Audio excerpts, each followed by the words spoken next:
जय भीम नमो बुद्धाय। नमो तस्स भगवतो अरहतो सम्मा संबुद्धस्स।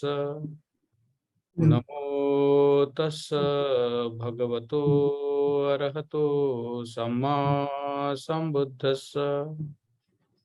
नमो तस्स भगवतो अरहतो सम्मा संबुद्धस्स. So, Jai Bhim and welcome to all of you. Today we will be studying the subsection 3 of the part 3 of the book 4 of the Buddha and his Dhamma. And we have so far covered two interesting subsections of this very important part, the Buddhist way of life. And here Baba Ambedkar has gone into some of the very fascinating verses from the Dhammapada, and he has arranged them in various categories. So, for example, the first two subsections that we have seen were categorized as on good, evil, and sin. The second categorized as on craving and lust. And today we are going to look at the third categorization of the very important verses from Dhammapada. They are not just verses from the Dhammapada, but Baba Ambedkar has also tried to incorporate a lot of teachings from the various canons of Buddhism. And that's what makes it interesting that, you know, in one part, that is in this part 3, the Buddhist way of life, we can get a complete sort of a practice that the Buddha has asked us to do as a Buddhist way of life. And I think this is very interesting and important, because even if we read this part of the Buddha and his Dhamma and put in practice what is being taught here and understand very clearly as to what is being taught here, then we are already on our way to live the life as the Buddha would recommend the human beings to live life. So I will begin, as we do always, with reading of this subsection, and then we will gloss over some of the important aspects of what we read today. So the title of this subsection 3 is on hurt and ill will. So now we often talk about the hurt, you know, the people have treated us badly, we are hurt, and then we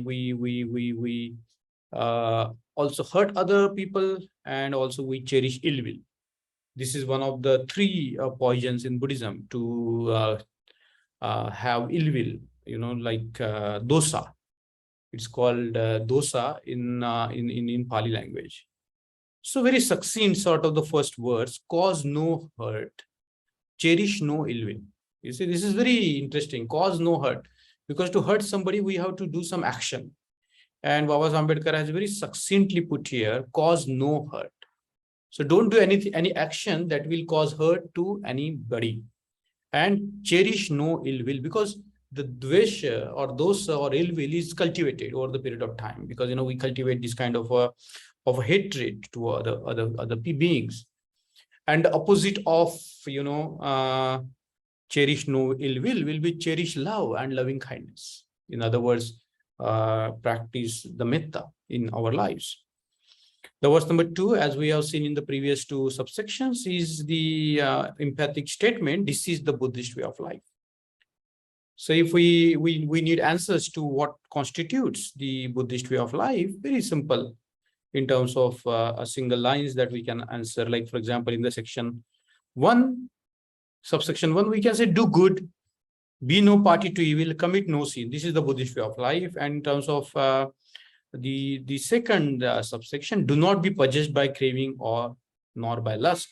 And the third, very empathetic and you know, very pithy sentence or statement about what constitutes the Buddhist way of life: cause no hurt, cherish no ill will. Enough. But then, as we know, that Baba Ambedkar will go on explaining, you know, taking verses from other Buddhist canonical literature. So here we go. Is there in all the world a man so blameless that he gives no occasion for reproach, as a spirited horse gives no occasion for the stroke of the lash. Now there is a simile or a metaphor, as we can say, of the 4 horses that the Buddha used in order to categorize which are the good practitioners and which are the bad practitioners. So in the Sayukta Agama Sutta or Sayukta Nikaya Sutta, the Buddha told of the parable of the 4 horses. So let's read what is this parable of the 4 horses. He explained there are 4 kinds of horses. The first horse gallops merely at the sight of a whip. So the number 1 horse, the first category of horse, gallops merely at the sight of a whip. So when they see the sight or a shade of a whip, they gallop, they leap forward. The second horse gallops when the whip touches its hair. So the second one gallops when the whip touches the hair of the horse. The second horse gallops when the whip touches its hair. The third horse gallops when the whip touches its skin. Okay, so when the whip touches the skin of the horse, it gallops. The fourth horse only begins to gallop when the whip touches its bone. So even after a very severe pain or suffering, one is put on the path of the Dhamma. And as the Buddha said, most of us are like the fourth horse. We may suspect there is something missing in life, but we are unaffected. We hear about this truth, but we are not moved. We may see truth close by, but cannot grasp it. Not until our flesh begin to bleed, we are moved. So you see, this verse number 3 is saying that don't wait. Just practice. Don't wait for something bad to happen to you. Is there in all the world a man so blameless that he gives no occasion for reproach, as a spirited horse gives no occasion for the stroke of the lash? So we can see that everywhere in the world, people are living careless lives, people are living heedless lives. So the Buddha says here that, we should be like that spirited horse, who at the mere sight of the whip will begin to gallop, will begin to move forward. So, likewise, we hear a lot of things about suffering in the world, and we wait for our time to come. Unless it hits us hard, we don't take it as a real. Like, for example, so many people around us die and so many people suffer, and we live as if it is not going to come to us. It's not going to happen to us. And when that happens to us, we start preparing, or when we start practicing. So the Buddha says, don't be like that. Be like someone who is always alert, like that spirited horse, which will not give occasion for the stroke of the lash. So we don't need to be stroked by the whip, by the lash. We can just begin to walk on the path. What is the path? Cause no hurt, cherish no ill will. Very simple. And the verse number 4, the 4 lines are in fact very deep. By confidence means saddha, by virtue means sila, by energy means virya, by meditation means by bhavana or samadhi, by investigation into the truth, which is dhamma vichaya, by perfection in knowledge and conduct, by recollectedness, that means satipatthana, leave this great suffering behind.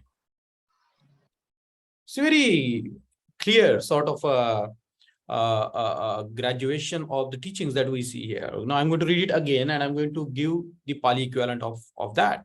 By confidence, which means by faith, by saddha, by virtue, that means by sila, by energy, that means by virya, by meditation, that means by bhavana, by investigation into the truth, which is called the dhamma vichaya in the technical Buddhist parlance, by perfection in knowledge and conduct, vijjacharana, knowledge, by perfection in knowledge and conduct. Very simply we can say it vijjacharana sampanno.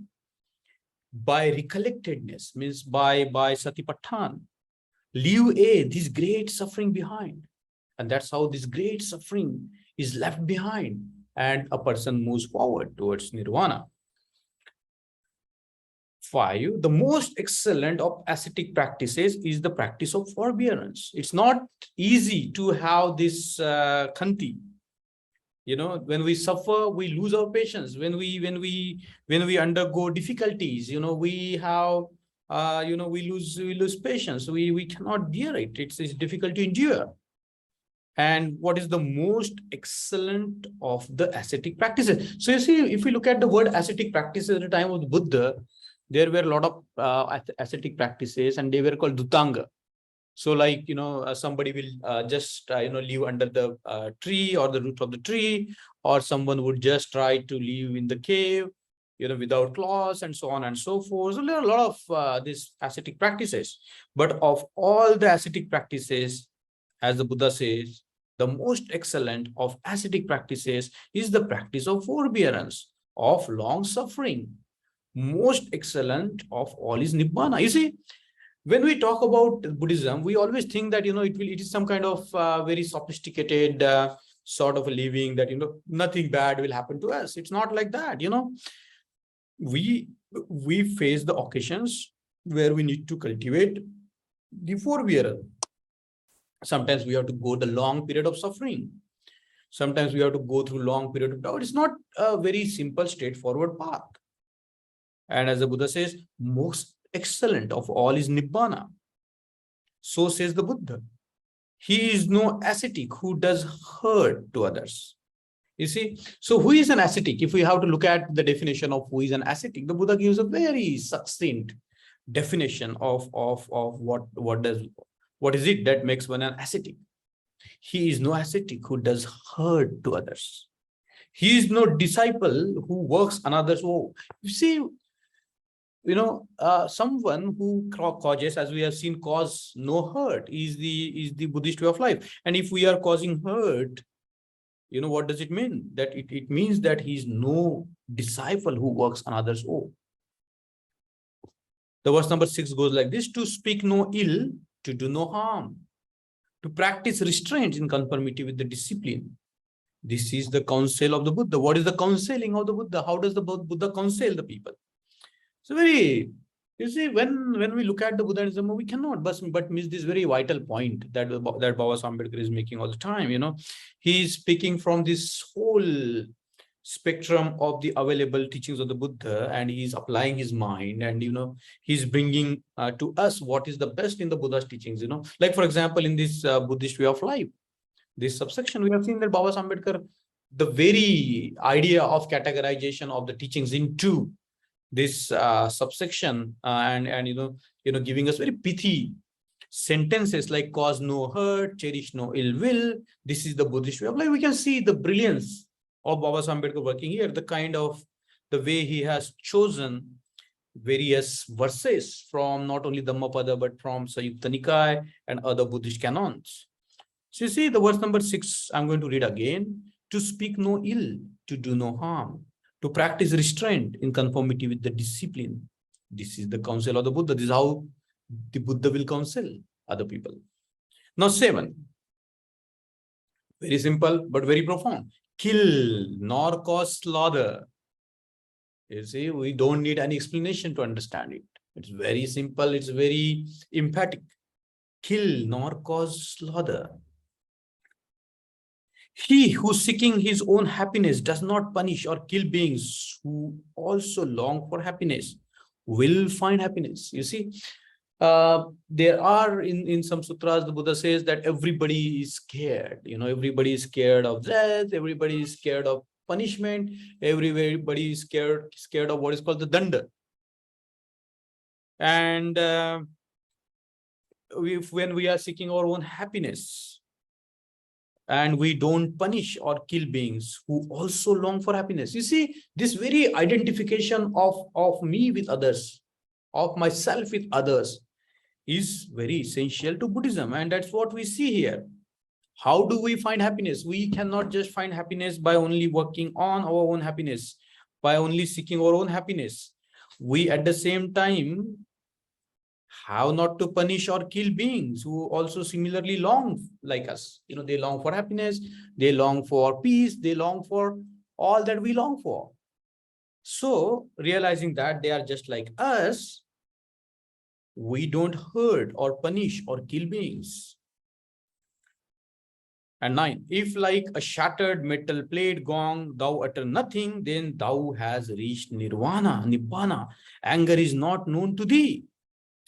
You see, this is a very beautiful sort of words, and I always find it very cryptic as to where it might have come from. And because the word gong is a bell in Chinese, this big bell that we see in the Chinese temple is called a gong.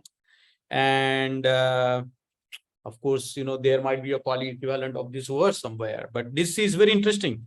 You see, once this bell is shattered, it cannot produce sound. So very, very, very, very important sort of a metaphor. Something which is shattered, a bell which is shattered cannot produce a sound.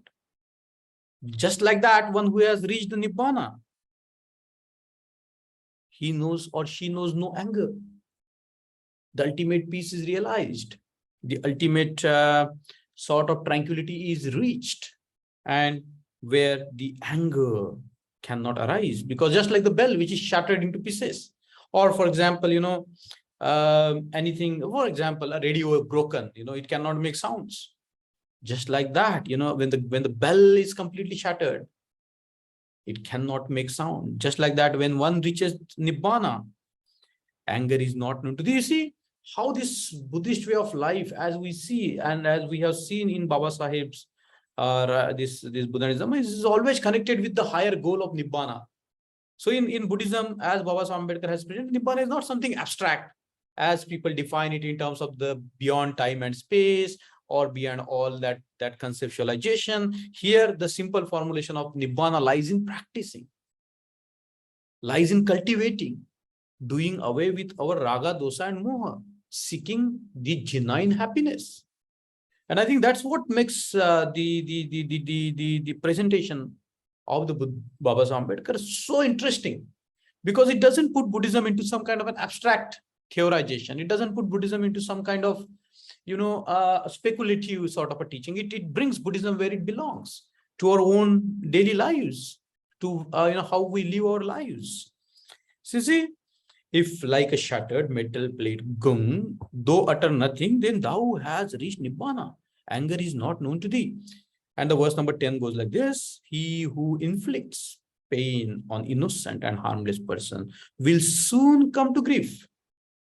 You see, so this is very powerful, because you see, inflicting pain on innocent and harmless is even more bad. It's worse to impose pain on innocent and harmless people. And one who does it will soon come to grief. You see how, this simple sentence like cause no hurt, cherish no ill will is sort of, opened up by Baba Ambedkar in terms of how we can live our lives. So when we see innocent and harmless people, we have to doubly careful not to hurt them, not to harm them. And verse number 11 is very beautiful. He who dressed in fine apparel of tranquility is quiet, subdued, restrained, chaste, and has ceased to find fault with all other beings. He indeed is ascetic, samana, a friar, bhikshu. So you can understand. You can take every single word of this verse, and you can apply it to ourselves. He who dressed in fine apparel. What is the fine apparel? The finest apparel is of the tranquility, is quiet, subdued, restrained, chaste, and has ceased to find fault with all other beings. You see, all our lives, we are trying to find faults with others. All our life is focused outside, always trying to find the faults with others, blame others. And what is Buddha saying here? If you want to be a true ascetic, a samana, or a bhikshu, what should you do? He who dressed in fine apparel of tranquility is quiet, subdued, restrained, just, and has ceased to find fault with all the beings. He indeed is an ascetic, samana, a friar, bhikshu.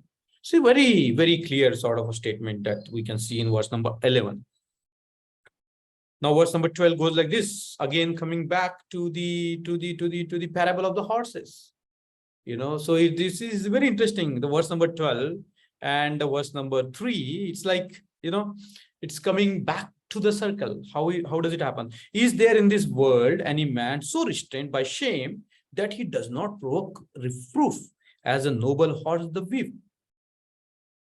You see here in the verse number 3, the word for whip is lash, and here lash is replaced by whip.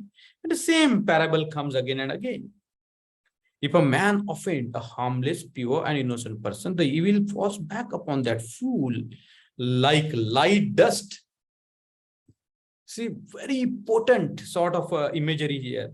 Like light dust thrown up against the wind. What happens if you throw the dust against the wind? What happens? It falls back onto us. We get blinded by the very dust that we are trying to throw at other people. So you see, like this word, this subsection number 3, as we have seen in the subsection 1 and 2, they are very clear, very, very like, they are like commands. They are not philosophical speculation. They are not something abstract. They are like commandments. Not to use this word commandments, but like the wisdom of the great man distilled down in a few pithy sentences, isn't it? I would think that we can just write this 7 or this 9 or 10 or 12, this 13 sort of the first lines of it somewhere, and they can form a very beautiful sort of a program for us. Number 1, do good, be no party to evil, commit no sin. Number 2, do not be possessed by craving nor by lust. Number 3, cause no hurt, cherish no ill will. Number 4, cherish no anger, forget your enmities. Win your enemies by love. Not only important is to forget your enemies.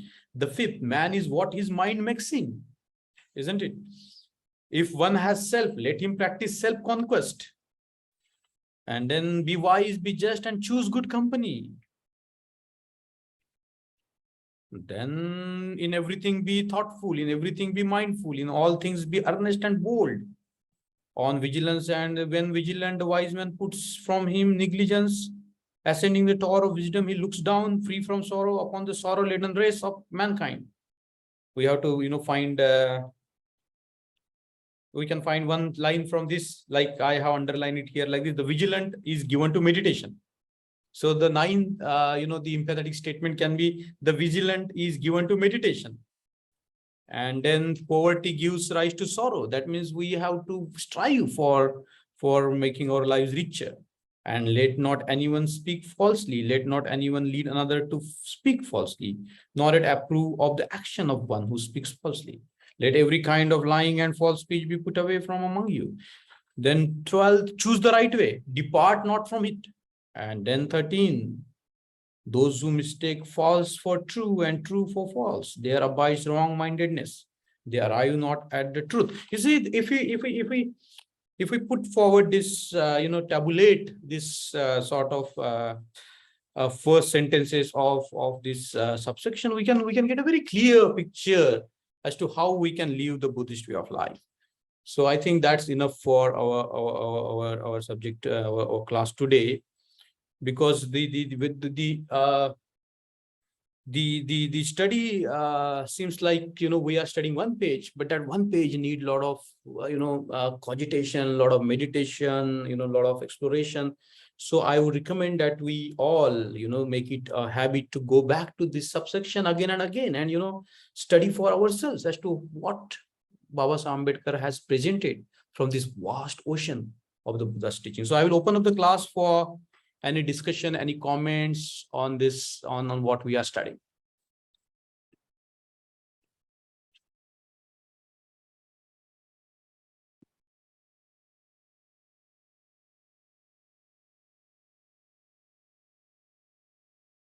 Anybody from anything from anybody about this particular section of what we have been studying for last now almost 2 classes?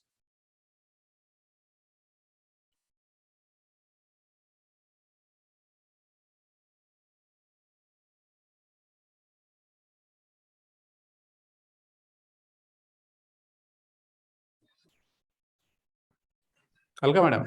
Verse number 10, he who inflicts pain on innocent and harmless person will soon come to grief. Usually because of hatred and anger, people hate each other. Yeah. Unknowingly or knowingly.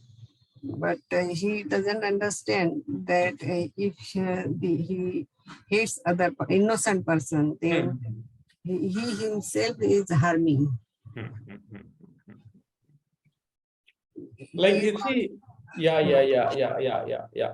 Inflicting pain on, the people, is how we live our lives.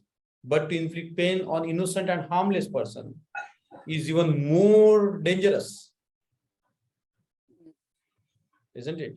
Shattering somebody who are already shattered, is very, is not something that, will bring us happiness. As Baba Ambedkar says that, quoting the Buddha, that is always going to lead to grief. we don't get its fruit immediately. The person who is doing the harm to others, so Right. he thinks that it is good, nothing will happen to him. So as long as his fruits are not ready, he won't understand what is his fault. That's what we have seen in the subsection 1, isn't it, Tai? Yes. The fruits of, let me read it for you. Think not casually of the good saying, it will not come to me. Drop by drop is the water pot filled. By little added to little does grow good. Yes. And likewise, it's same about the evil things, right? Yes.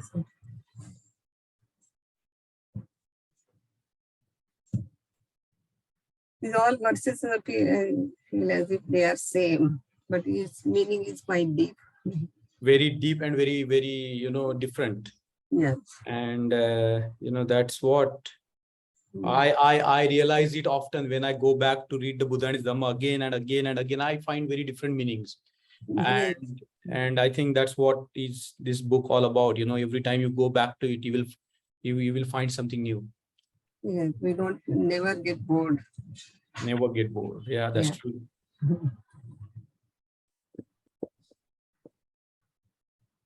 Okay, anybody? We have Pankaj, Richa, Samiksha, Shashank, Harsh, Sunil sir. Anybody would like to say anything, or should we close our class here? Mangesh bhai, we can extend for another some time. I was actually just thinking, we are in a society, we are in a surrounding where we reciprocate the action. So you see, it is always not easy to you reply with happiness, or to reply with maitri. Always means our instant action can be against maitri many of the times. That is what I observed from my own experience. True. But over the time we can we come to know, yes, your action was wrong that time. That we come to know gradually. We generally come to know such thing gradually. But immediate, and some of the times is not in line with Buddhist teaching. So I was just thinking here, but because you read the last thing, the 7th chapter or the 7th section, be in the company of good, because the company of good is your decision. That is absolutely your decision. Right. So right. that question was answered right before it comes to my mind. Right. Very interesting. Very interesting. No, you see, like even the way the words are placed, like this subsection number 7 on wisdom, justice, good and good company. You see, these are not innocent sort of coupling of wisdom, justice, and good company. True. Isn't it? They go all in hand, all hand in hand. You cannot, if you are not wise, you cannot deliver justice.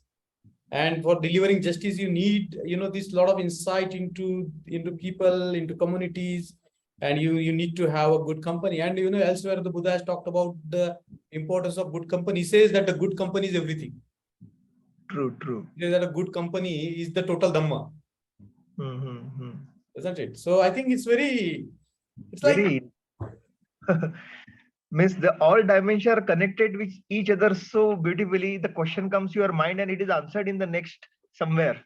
It's wonderful. like a diamond, it has a lot of facets. Yeah. And we all need to have, look at these all facets. And it's made up of the same substance, but you can see that the various flashes, the facets of dimension, the various sort of, the angles of the Buddha's teachings. And I think that's what makes the Buddhist studies a very interesting sort of subject. Miracle, it's miracle, bhai. Yeah. No doubt. Thanks. We are all not always in company of good people. That's true. Day to day life, we have to interact with so many people, and all are not good. So that's what we have this, the most excellent practice of forbearance. Yeah. Isn't it? Khanti, to bear something, even if it is difficult to bear. Because there will be occasions in our lives where some things will happen which are very difficult to bear. Isn't it? We live a human life. We are not living an ideal life. There will be something which will go wrong. Things always go wrong. That is the tendency of the world. What everything is going to fall apart. That is how the world is, isn't it? So what we need to do in that that time, we have to have this forbearance, khanti. And I think in Jataka tells, a lot of stories are about how the Buddha practiced khanti. Isn't it? Even the Buddha, the previous life stories, the Bodhisattva was killed, cut into pieces. His body was sawed, but the Buddha never lost that, what is called the forbearance. But difficult. Very difficult. That's why Baba Sahib said, no, this path is not easy. It's very difficult. Yes. It's not an easy path. Buddhism is not an easy path. It's like that. It's the path for the heroes. It's not something which can be taken just like some kind of the psychoanalysis or anything like that. It's a very difficult path. Yeah. You must have Shraddha, faith. Have a Shraddha. First and foremost thing. Yes. See, even if you can break this verse number 4 into the teachings, it offers a very beautiful sort of a presentation. Verse number 4, by confidence means faith, Shraddha, right? It begins with Shraddha, faith. Then by virtue, sila. Then by energy, one has to strive. By meditation, one has to meditate deeply. By investigation into the truth, one has to investigate deeply into the truth. By perfection in knowledge and conduct, Vidya Charana Sampanno. By recollectedness, by cultivating the Satipatthana. Leave this great suffering, then only this great suffering can be left behind. Prajnashil Samadhi. Prajnashil Samadhi, Prajnashil Karuna, whatever, there are different ways. I told you about this diamond, various facets of it. Yes. And we need all these facets. We cannot just polish one facet of it and we can claim that the entire diamond is shining. We have to work on all different directions.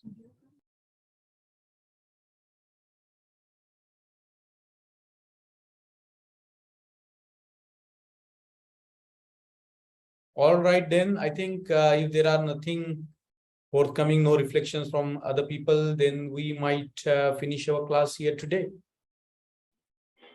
Each Dhammapada, Gandhari Dhammapada, Chinese or Sanskrit, each have different verses. And as we have seen in the class today, like a diamond having different facets, those verses have taken their own, twists and turns. The meaning and the words used are voicely and different, but the overall message is like same, but when you study it in different language, it gets penetrated into you very easily and deeply. Excellent. Do you want to give an example, Rucha madam? How does different language sound in the same verse? How does it sound in different language? Do you want to give any examples to us, or do you want to recite something for us?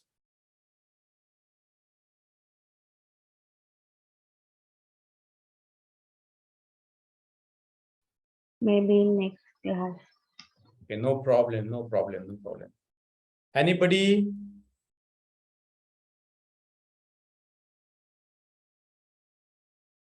Shashank bhai, your erudite comments, Samiksha. Sunil sir, Harsha bhai.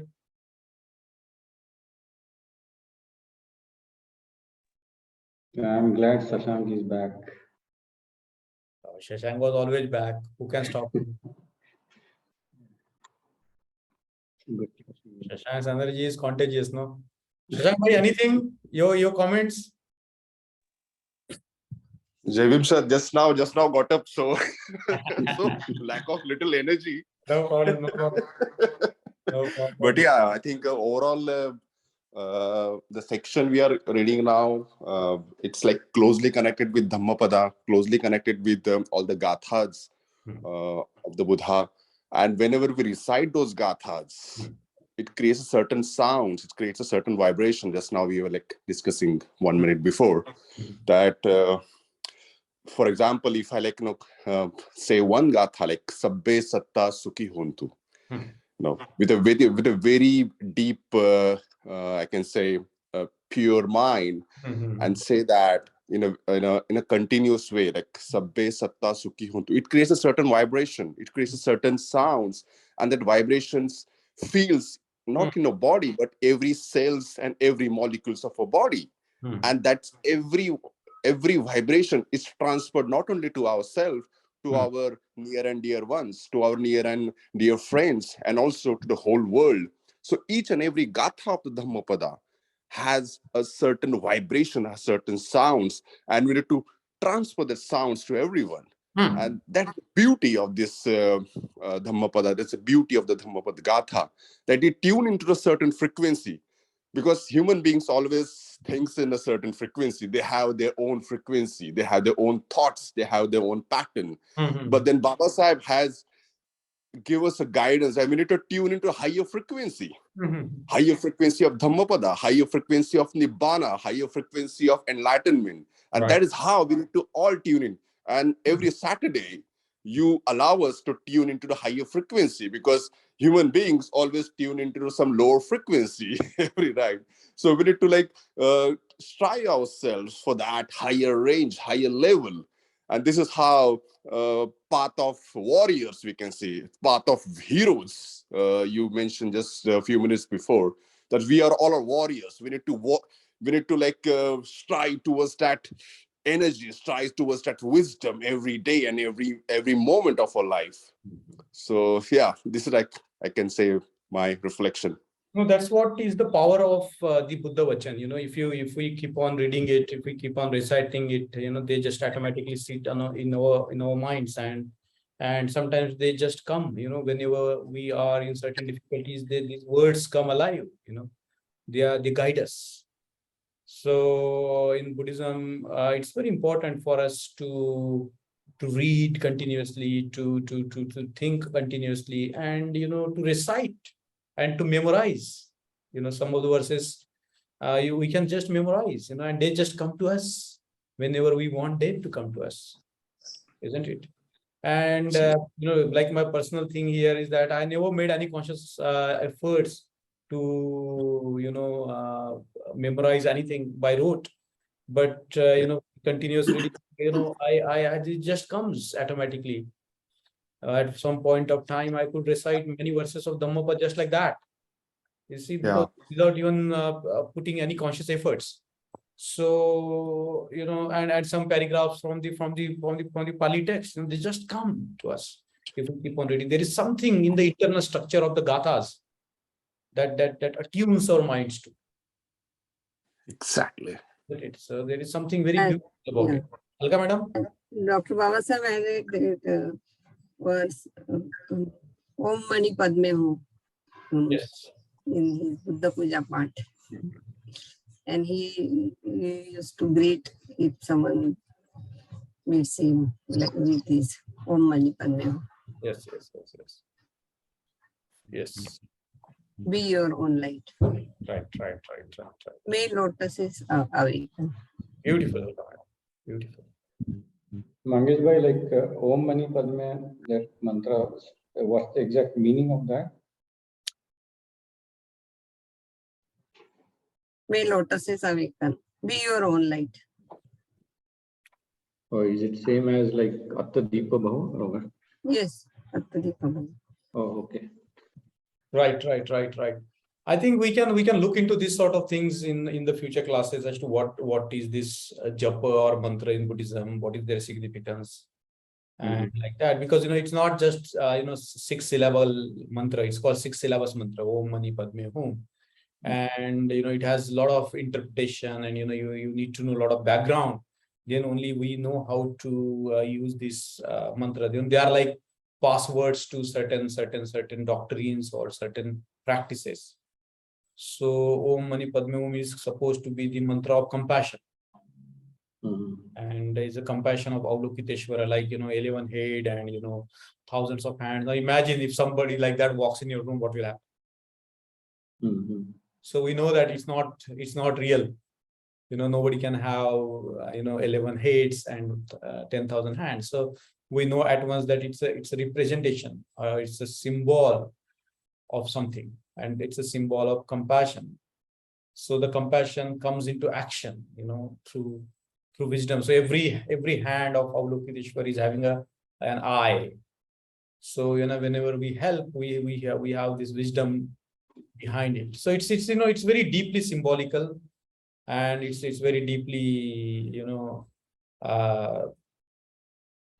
deep practice. Then we have to know what is Avalokiteshvara, how does it comes into practice, how do we practice this mantra of Om Mani Padme Hum? Do we just repeat it, or what is the background of it, and what is the Om here, what is Hum here, what is Mani here, what is Padme here? So we have to. They are just sounds which have no meaning sometimes, because they are prelingual sounds. And as 1950 Cup Parade of Bombay, there is a conversation occurred between Dr. Babasaheb Ambedkar and Mulk Raj Anand. So he recollected those memories, that Dr. Anand. In his conversation, he said that when I greeted him with Namaskar, then Dr. Babasaheb Ambedkar said that I greet with the Om Mani Padme Hum. Good. Yes. So that's what I'm saying, Alka Madam. People need to go back to his library and look into his books, his underlines and all, as to how he understood it. Because he just wrote Om Mani Padme Hum and greeted people with Om Mani Padme Hum. But how does he, we need to go deep into his writings and speeches and his books and his whatnot to make sense of what is offered to us. So I think we are nearing to our class today, and if there is nothing pressing on your minds, maybe Sunil Bhau, you want to say something? If not, then we will end our class here and see you next week. Thank you. Jai Bhim, Jai Bhim, Namo Buddhaya.